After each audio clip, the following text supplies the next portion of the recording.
Good morning, everyone. Well, I am Reverend Karen LeBlanc. I minister to this congregation. Welcome to our 40th annual jazz service. Isn't this amazing? We are so lucky to have Akoma here to perform for us today. The band includes, they're not all here yet, but I'm going to introduce them anyhow because we got to keep moving. Alexis Marcelo on piano, Avery Sharpe on bass, Charles Langford on several different saxophones, and Royal Hartigan here on drums. Thank you for putting this together for us today, Royal. Outstanding. A couple little housekeeping things. Please do not walk in front of the band right here. If you need to come or go during the service, please walk out around and out that way so that no one is walking in front of cameras or performers. Thank you. Also, if you would put your cell phones and other electronic devices into worship mode, which means turn them off or silence them, we would appreciate that. We also have the restrooms are right down through this door, and that brings you to the parish hall. And in our parish hall today, we have a bunch of raffle items, some really good stuff, and it's all getting raffled off today, so buy your tickets, buy a lot of them, and win big. There will be a 15-minute break at the end of the first set so that people can use the restroom, get some refreshments. We have tons of refreshments downstairs. We have a bake sale table. We have vendors of all kinds of great crafts. Our thrift store is open today. Let's see, I think, and the raffle, don't forget the raffle. I want to thank our many volunteers that we have today, but no one more than Jessica DeSico Carey, who is our administrator of this church and has just done a phenomenal job. This would not be happening today without Jess. So thank you so much. And now I will introduce give us a short speech about the history of this amazing jazz service, Linda White Burrell, who has been a member of this congregation for 43 years and lives in Peacedale, Rhode Island now. Come on up, Linda.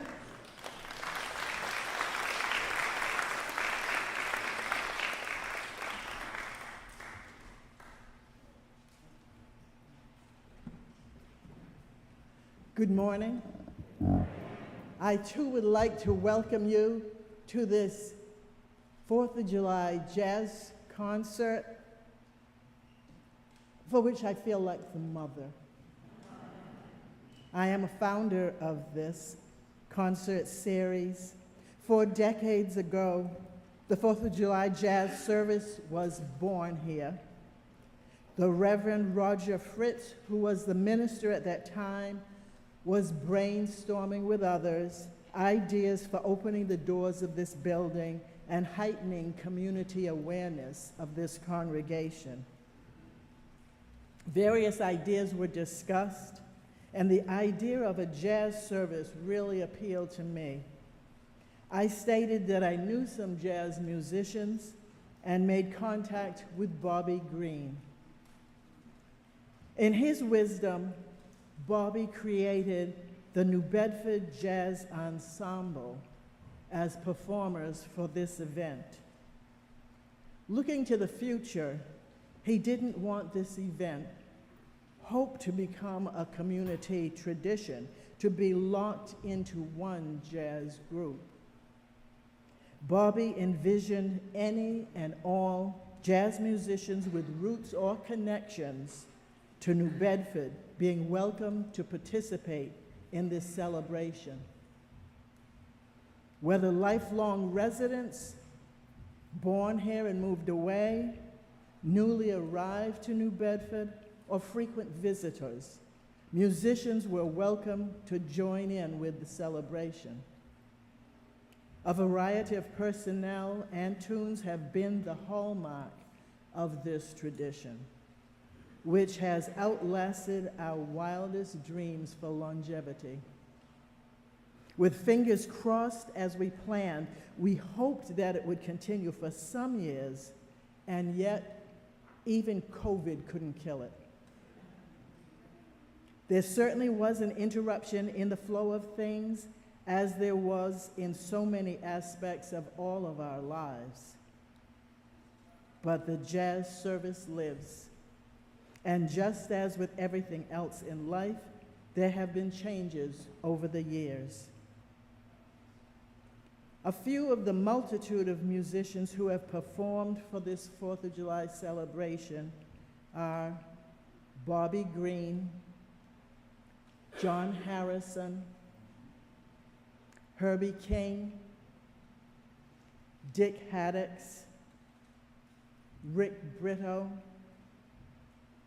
Bill Brito, Bill Thompson, Semenya McCord, Dave Zinno, Rebecca Paris, Jeffrey White, Armstead Christian, Kenny Wenzel, and Dr. Danny Schwartz. So many others not named have added to the joy that has been shared in this sanctuary. Sorrow, too, has been and continues to be felt here. Too many of the gifted have transitioned after years of enthusiastically sharing their gifts with us. So many are the gifts which we carry in our heads and our hearts. This granite building has vibrated as St. Thomas vaulted to the roof and musicians strutted through the aisles. So too the lovely lyrical composition Little Compton, written by Bobby Green, lightened spirits in this space. So much wonderful music filling this room. And on this continues, with changes to be sure. For the first years, I was involved in the logistics of putting this together. For years, partial funding was contributed by the New Bedford Musicians Union, back then under the faithful leadership of Frank Chico Montero. Attendees have always generously made donations to support live music. For many years, the logistics of this concert were organized for the church by Gene Kellaway, a longtime member of the congregation. Now, new participants in the congregation have envisioned a new way to present this July celebration to the community. Not only is a jazz concert being offered to you, there are also vendors, artists, raffles, a silent auction, and food being offered in the parish hall, through the door to your left, and maybe out in the garden, weather may be altering that plan. We continue, as we have from the beginning of this tradition, to open our doors and invite you to be part of the life of this community. Yes, this is a bit of a change from past July 4th celebrations here, but in the words of composer, musician, and vocalist Bernard Engner, everything must change. Nothing stays the same. That's the way of time. Now the time has come for us gathered here at the First Unitarian Church to celebrate our shared love of all that is good in our nation, even while we work to change things which we do not love. Join together in celebration. Happy 4th of July to us all.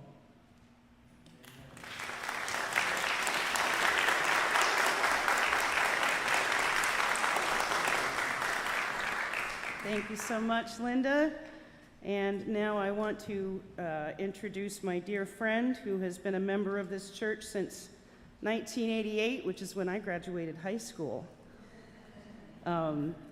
He read a short poem at one of the first annual jazz services here and was our first poet laureate here in New Bedford.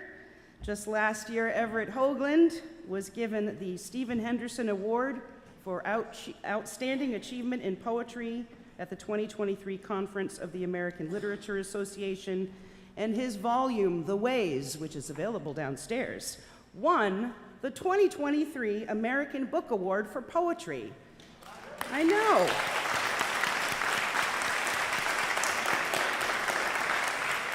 So it's my great pleasure to introduce to you my friend Everett Hoagland, who will read us a poem.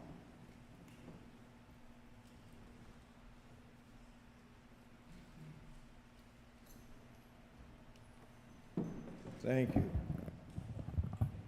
Can you hear me? Yes. Okay, good. Because they have a platform here for Lilliputians, and when anybody over 6 feet tall stands here, you're far removed from the microphone. Is there anyone in the audience who is old enough to have been to a Duke Ellington concert? I ask the question because the piece that I'm reading is titled Jazz Theology, personifies Ellington as the deity in the same way that Hollywood personified the deity with George Burns, the aged comedian. And so the maestro, the aristocratic band leader, anybody who saw an Ellington concert or knows anything about Ellington understands that that's Ellington working as a symbolic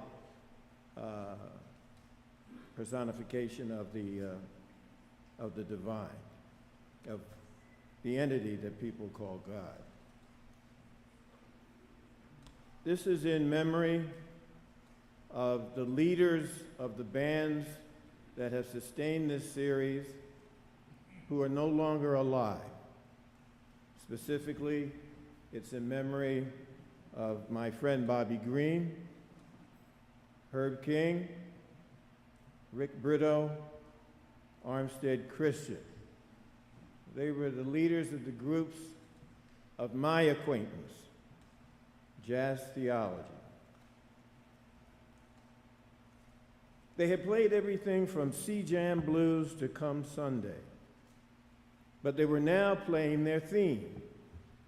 And the aristocratic band leader and composer indicated with a nod that the time had come for the horn player to solo. The virtuoso slowly walked into the baby blue spotlight, took a spread-leg stance, closed his eyes, and blew, made new what he had heard in the music. Expressway squeals, the tired tires and wheels whine. Always air brakes snort, just short of whizzing by wheezing cars, by chalky church immersed in the measurelessly sound of organ or orgy audio, too tenderly intense beside the cat content, prayer purrs and poured peals of bells over bees, being busy buzzing Sabbath sounds and frankly flowered trees softly switching hushes overhead. Unlike the beer bottles breaking and trash trucks making dawn treks to the dump and such, with yawning transmissions, coughing downshifts, and double clutch, the maestro cut him short. Why?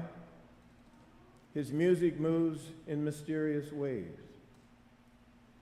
The soloist lowered his axe from his mouth, opened his eyes, and acknowledged the applause with a slight bow before he quietly walked back to his seat on the risers. The maestro winked at him, tugged on his gold heart-shaped cufflink, rose from the piano, which was shaped like the continent of Africa, and swirlingly dance-conducted the starry host seated on the risers. He gave a nod to his next soloist, then stood on stage just above us, snapped his fingers to his music's heartbeat swing dance rhythm, while telling us in all tongues he loves us madly.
Yes.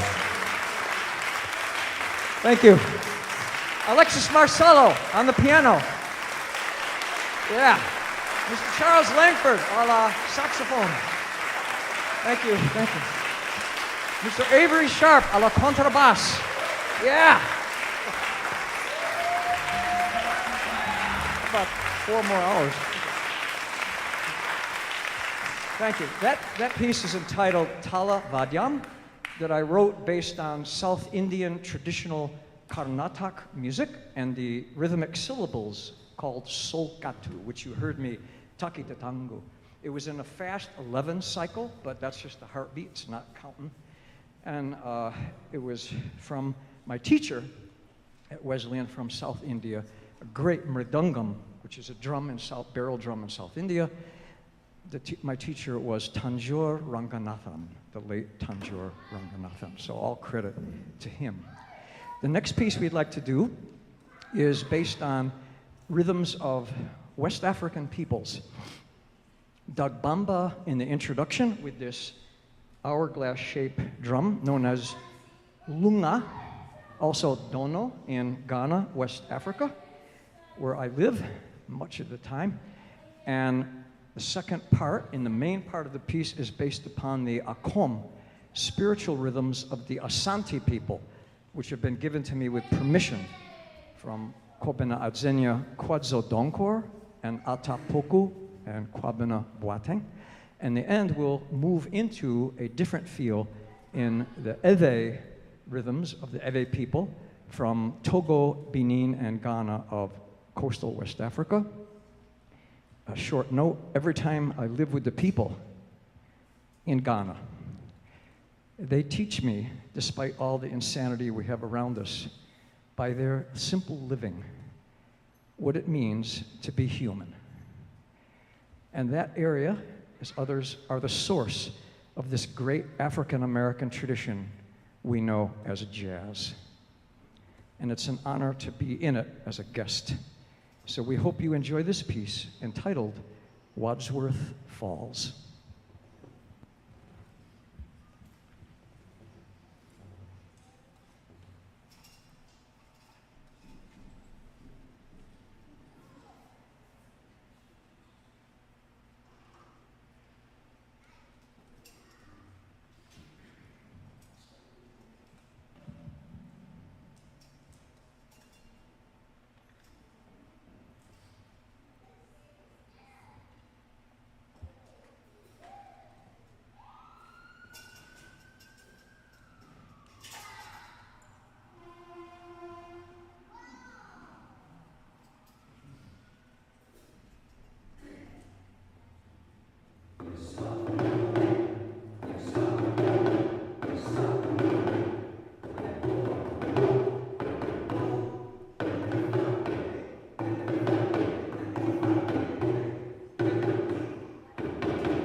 Hello.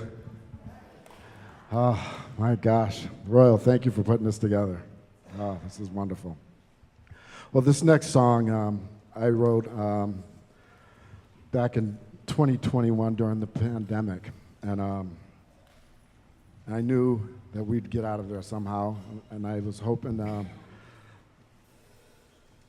for better days ahead. And that's the title of this song, Better Days Ahead. And this was just my little light that was given to me by the Most High.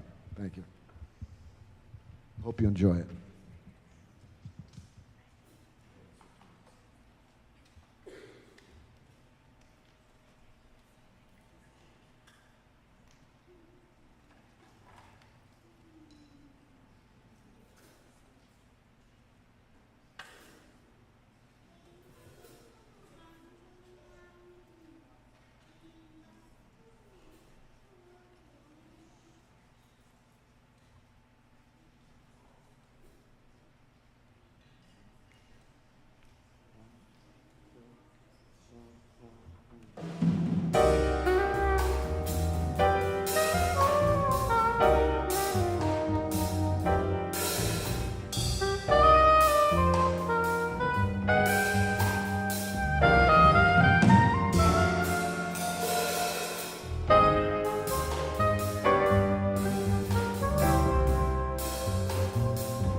The following is the last song in this set. There will be another set, but we are going to take a quick offertory while this song is going on. Then we will have a 15-minute break, so please join us downstairs and buy a lot of raffle tickets. Okay.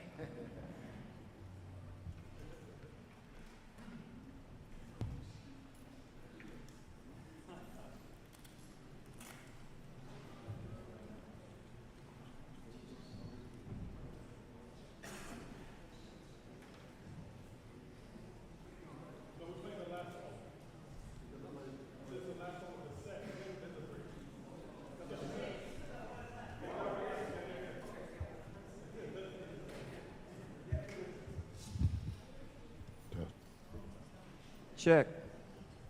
Can y'all hear me? I guess that was a false alarm in my brain. I thought we were taking a break, but I guess we're going to take a break after this tune, which is my tune. I wrote this tune quite some years ago. It is on my first record. The name of the tune is Unspoken Words, and the name of the song is Unspoken Words. And I just re-recorded it on a recording that just came out June 14th called I Am My Neighbor's Keeper. But a little bit about the song in that we have 4 children who are now grown people, but when my second child was born, I was thinking about love. You know, how do I express my love for my child? And there are no words, so the words are really unspoken. So this is actually written for my oldest son. It's called Unspoken Words. And how fitting that we are in a house of worship. Since I was raised in the Church of God in Christ, y'all know what that is? Sanctified, holy roller. We don't mess around, we get down. So anyway, here is Unspoken Words.